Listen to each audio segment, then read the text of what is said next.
This is my review of the India versus New Zealand champions trophy final. और क्या ही कहे, हम जीत गए। हमने बहुत सारे चीज़ें की जो गलतियां भी थी मैचेस में। मैं कहूँगा हमारे पेसर्स ने उतनी अच्छी बॉलिंग नहीं की, स्पिनर्स ने बहुत अच्छी की। उनके तरफ से मैं कहूँगा कि भाई, हाँ, ऐसे रविंद्रा ने अच्छा स्टार्ट दिया। मिचेल कह सकते हो कि थोड़ा सा और प्रोएक्टिव होता तो 10-15 रन जोड़ सकते थे वो। माइकल ब्रेसवेल ने बहुत अच्छा खेला। कुलदीप यादव एक तरीके से हमारा मैन ऑफ द मैच था, अगर तुम ऐसे देखो तो, क्योंकि उसने विलियमसन और रचिन दोनों को आउट कर दिया। मैं ओवरऑल कहूँगा कि इंडिया का ये था कि हाँ, गिल फिर से, भाई गिल को प्रेशर में आ जाता है फाइनल्स में, मुझे लगता है, क्योंकि वो प्रेशर में था इधर। भाई बॉल इतना कोई हिल भी नहीं रहा था जिस पे वो इतने प्रेशर में आ गया था शुभमन। और जब ऐसा लग रहा था कि फाइनली वो थोड़ा सा कर रहा है, मतलब थोड़ा सा आ रहा है, अपने लय में आ रहा है, सीधे ग्लेन फिलिप्स ने वो स्टैंडर्ड ले लिया और चले गए। और गिल को काम करना पड़ेगा इस चीज़ के ऊपर। तुम वाइस कैप्टन हो सकता है अगर 27 वर्ल्ड कप तक रोहित खेल भी ले तो मोस्ट लाइकली वो कैप्टन ना हो टीम का, कैप्टन तुम हो। तो यार अब तुम्हें कैप्टनसी भी मिल जाएगी 1-2 सालों में, रिस्पॉन्सिबिलिटी तो लो। पहले के 2 मैचेस अच्छे किए और क्रूशल थे वो रन पहले 2 मैचेस में, के बाद में नहीं। फिर कोहली भाई नॉर्मल सी ऑफ ब्रेक आ रही है, क्रॉस द लाइन जाके खेलो तो आउट हो गई, तो आउट हो गए। जबकि मैं एक्सपेक्ट कर रहा था कि यार अगर कोहली हाईएस्ट रन स्कोरर होता तो कितना अच्छा होता, क्योंकि अब सारे कोहली हेटर कह रहे देखो, जब हाईएस्ट रन स्कोरर था तब नहीं जीते, अब हाईएस्ट रन स्कोरर नहीं है तो हम जीत गए। तभी भी फिफ्थ हाईएस्ट स्कोरर है पूरे टूर्नामेंट का। इंडिया का सेकंड हाईएस्ट स्कोरर है श्रेयस अय्यर के बाद। So put some respect on his name. Rohit ने भी आज बहुत अच्छी इनिंग्स खेली। मेरे हिसाब से बस रोहित को वो रिस्क नहीं लेना चाहिए था जो उसने लिया। मैं देख रहा था कि वो डॉट्स हो रही हैं श्रेयस अय्यर के तरफ से, तो रोहित ने रिस्क लिया। मैं कहूँगा कि अय्यर ने अच्छा खेला ओवरऑल, जो उसने 48/62 में, लेकिन बहुत बार उसने खुद को आउट करने की ट्राई की। बहुत बार उसने दूसरे आदमी पे प्रेशर डाला। यार फिंगर स्पिनर पे तुम स्ट्राइक नहीं रोटेट कर पा रहे। मेरे हिसाब से श्रेयस अय्यर ने पेस के अगेंस्ट अपना गेम इंप्रूव करा है और ओवरऑल भी वो बेटर है, लेकिन यार उसको स्पिन के अगेंस्ट प्रॉब्लम बड़ी है इस टूर्नामेंट में कि भाई चौके छक्के नहीं तो स्ट्राइक रोटेशन में प्रॉब्लम हो रही है, उसको देखना पड़ेगा। मेरे हिसाब से हमारे प्रॉब्लम ये हो रही थी कि जब भी कोई सेट हो रहा था, पता नहीं क्यों बेकार का छक्का ग्लोरी शॉट मारने के लिए जा रहा था, और वो प्रॉब्लम थी। अक्षर ने भी सेम किया, कोई ज़रूरी नहीं था वो शॉट मारने के लिए अक्षर को, कोई ज़रूरी नहीं था। तो उसका ओवर ख़त्म होने वाला है, तुम सीधे उसी को जाके बल्ला घुमा रहे हो। मैं कह सकता हूँ हार्दिक पांड्या था जिसको एक अच्छी बॉल पड़ी, तभी मैं कहूँगा अक्षर का कंट्रीब्यूशन इनवैल्यूबल था। ऊपर से जडेजा ने भी सबसे बेस्ट स्पेल डाला होगा मैच के, बस 30 रन दिए 10 ओवर में, 1 विकेट ली उसने। मेरे हिसाब से जडेजा को रिटायरमेंट अनाउंस कर देना चाहिए था, क्योंकि मुझे नहीं लग रहा वो 27 वर्ल्ड कप की टीम में सेलेक्ट हुआ। क्योंकि भाई ये हम बात करूँगा मैं आगे जाके। ऊपर से मैं ये कहूँगा कि राहुल ने एंड में, राहुल की इनिंग्स को डिस्काउंट मत करो, क्योंकि जब वो आया था अगर एक और विकेट तब गिर जाती, तो अगर हार्दिक रहता वहाँ पे अक्षर के साथ तो हो सकता है कुछ गलत हो सकता था। अगर मतलब जडेजा तक आ जाते वो लोग तो कुछ गलत हो सकता था। याद रखो जडेजा ओडीआई में अच्छा बैटर नहीं है।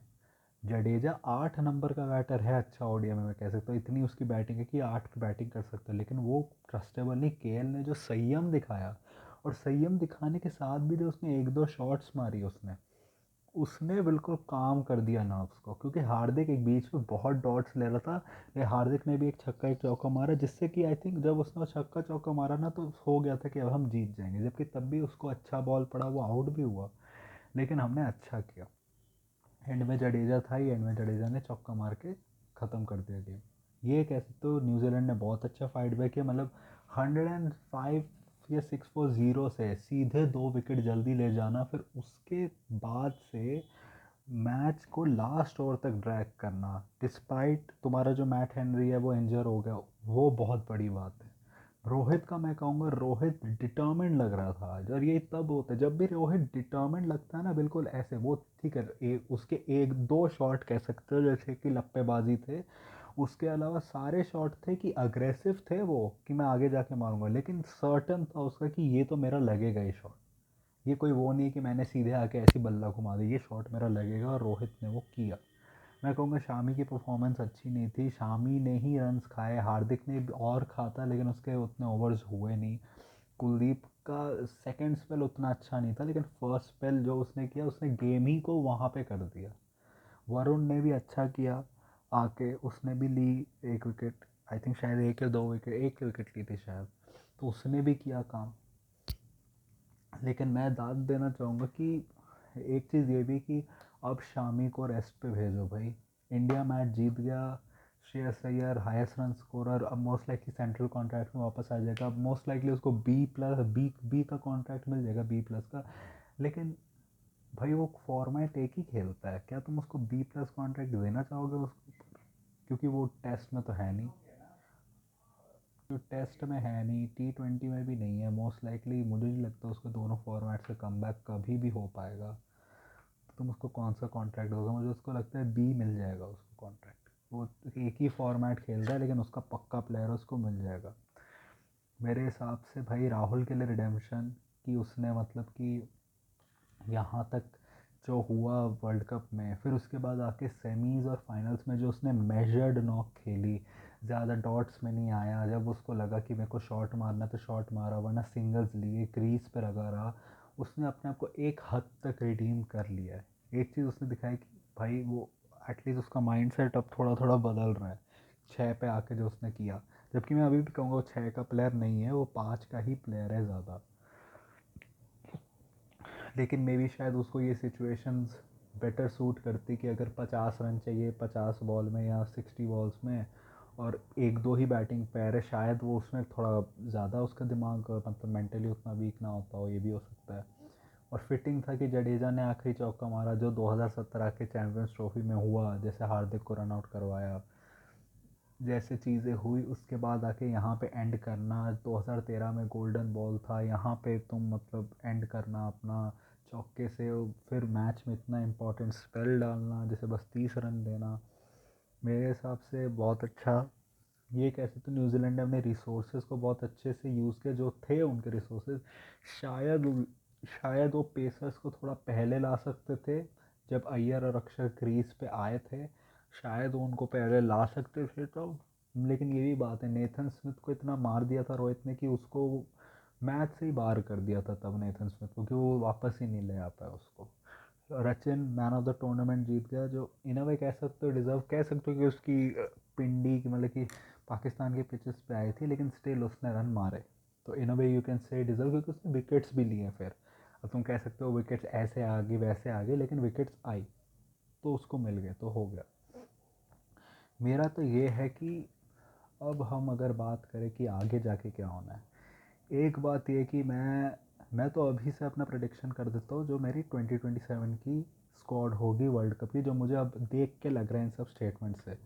रोहित, रोहित, शुभमन गिल वाइस कैप्टन होगा,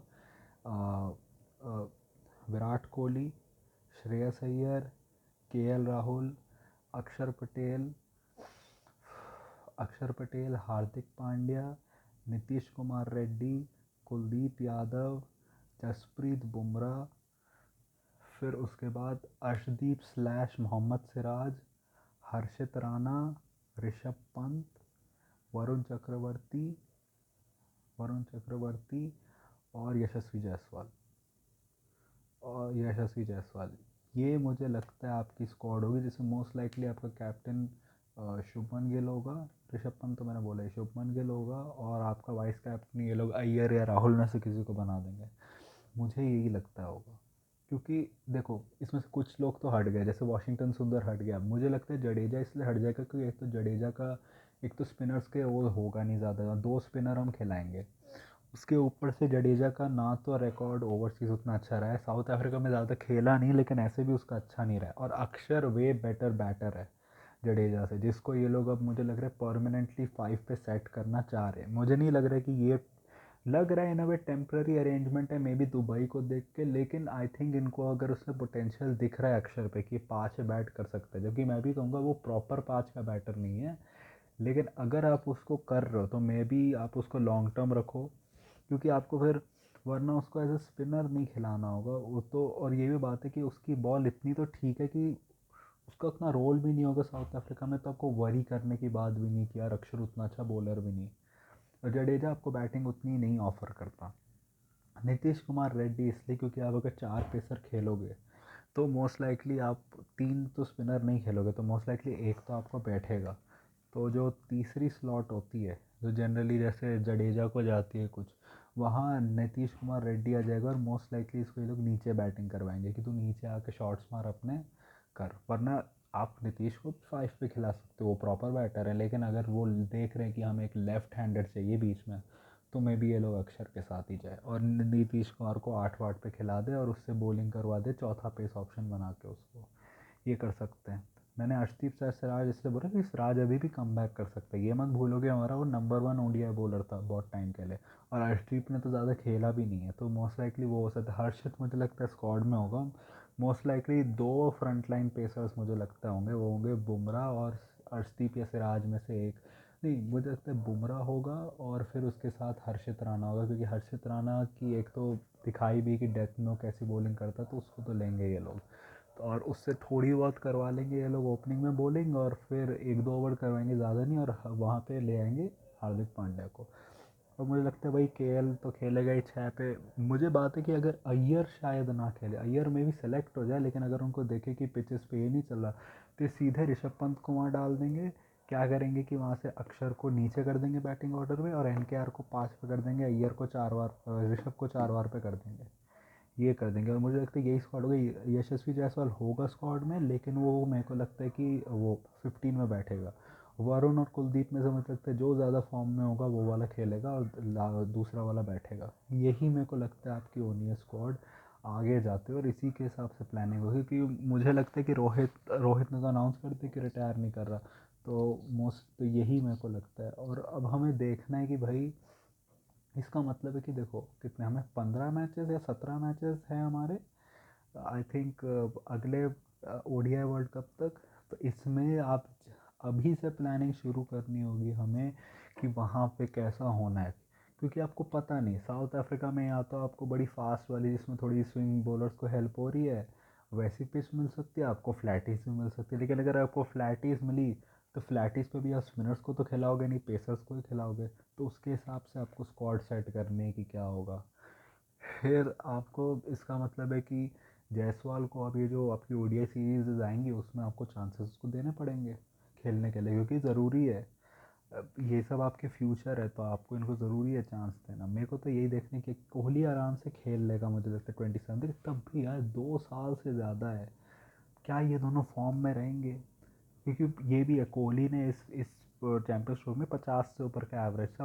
रोहित का उतना अच्छा नहीं था, लेकिन एंड में उसने कर दिया। लेकिन तभी भी दोनों में दिख रहा है कि दोनों की जो फ्रेलिटीज़ है, वीकनेसेस है, वो आगे आ रही है। विराट कोहली अपने वीकनेसेस को जान के उसके अंदर खेल के कर लेता है, लेकिन कब तक? उसको ऑस्ट्रेलिया में प्रॉब्लम हुई ना, जहाँ स्विंगिंग ज़्यादा हो रही थी। इंग्लैंड में भी उसको प्रॉब्लम होगा टेस्ट सीरीज़ में, मुझे नहीं लगता मे बी ये लोग ले जाए, लेकिन दैट्स अ डिफरेंट फॉर्मेट। उधर से तो विराट और रोहित दोनों को निकालना चाहिए मेरे हिसाब से। तो वो तो आपको देखना पड़ेगा कि ये दोनों की तब तक फिटनेस क्या है, तब तक ये लोग फॉर्म में हैं या नहीं। रोहित का स्पेशली, धोनी को कितनी प्रॉब्लम हुई थी अपने एंड करियर में। उसको T20 से निकाल दिया था, टेस्ट से तो वो रिटायर कर गया था, लेकिन फिर उसको वापस T20 में डाल दिया था कि यार कुछ मैच प्रैक्टिस चाहिए। जबकि धोनी ओवरऑल कह सकते तो ज़्यादा ही फिट होगा रोहित से, लेकिन उसको नीज़ में इशू थी वो सब, जिसकी अब तो जाके पिछले साल सर्जरी करवाई है। तो आपको देखना पड़ेगा कि क्या, क्योंकि ये दोनों T20 नहीं खेलते, अब T20 ही मोस्टली होते हैं। टेस्ट में भी इन लोगों का पता नहीं कि ये लोग इंग्लैंड जाएंगे भी या नहीं जाएंगे। जाएंगे वहाँ पता नहीं, जो इंडिया ए वाले गेम्स होंगे मुझे लगता है ये लोग खेलने वाले वो गेम्स आई थिंक उधर से सेट होगा, उसमें जो अच्छा खेलेगा। अगर ये दोनों उसमें अच्छा खेल गए तो ये लोग खेलेंगे मेरे को लगता है इंग्लैंड में, वरना अगर अच्छा नहीं खेले तो हो सकता है शायद ना भी ये लोग खेले। ये भी एक बोल्ड स्टेप हो सकता है।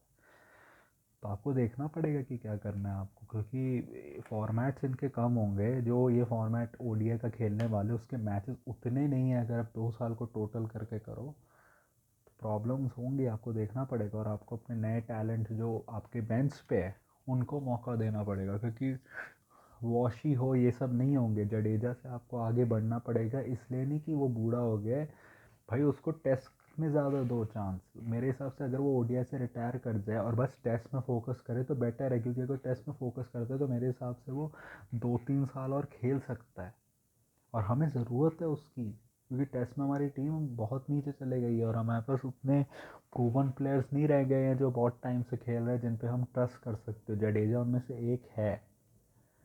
तो आपको देखना पड़ेगा कि आपको किसको कहाँ पे यूज़ करें। मोहम्मद शामी मुझे नहीं लगता वो ओडीआईस में अब मेक कर पाएगा। टेस्ट में भी मुझे नहीं लगता मेक, अगर वो ओडीआई में ही अभी आके ऐसे हाथी फिटनेस पे कर रहा है तो टेस्ट में क्या होगा उसका। और मेरे हिसाब से हमें टेस्ट में उसकी ज़्यादा ज़रूरत है। ज़्यादा से ज़्यादा अगर उसकी फिटनेस पे काम भी किया, मुझे नहीं लगता आधे 1 साल से ज़्यादा खींच सकते हो आप उसको।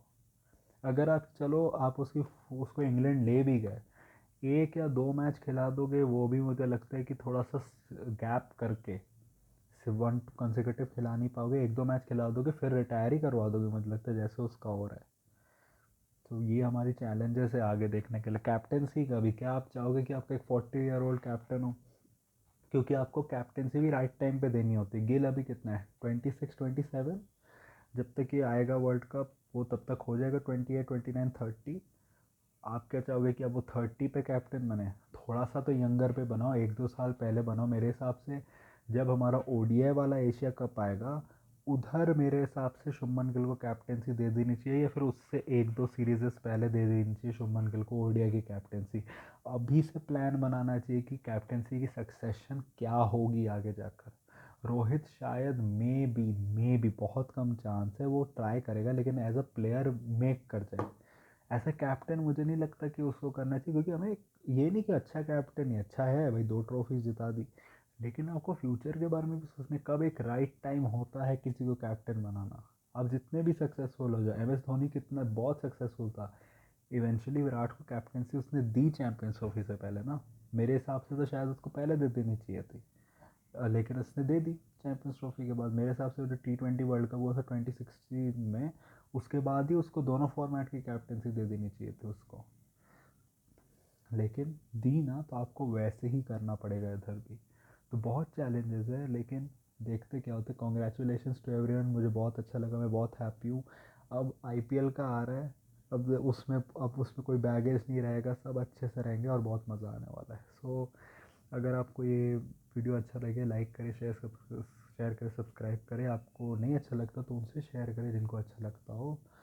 मेरे सोशल मीडिया लिंक जो मेरे ट्विटर/एक्स लिंक और मेरा इंस्टाग्राम का लिंक है वो डिस्क्रिप्शन में है, तो उन पे जाके फॉलो करें। और जो मेरा यूपीआई आईडी लिंक है shab@oksic से, उस पर आप जितना हो सके अपनी मन श्रद्धा के अनुसार डोनेट करें, जिससे कि मैं यूट्यूब को एक परमानेंट करियर ऑप्शन बना पाऊँ। So that was it for me for today. So thank you, good bye, अलविदा।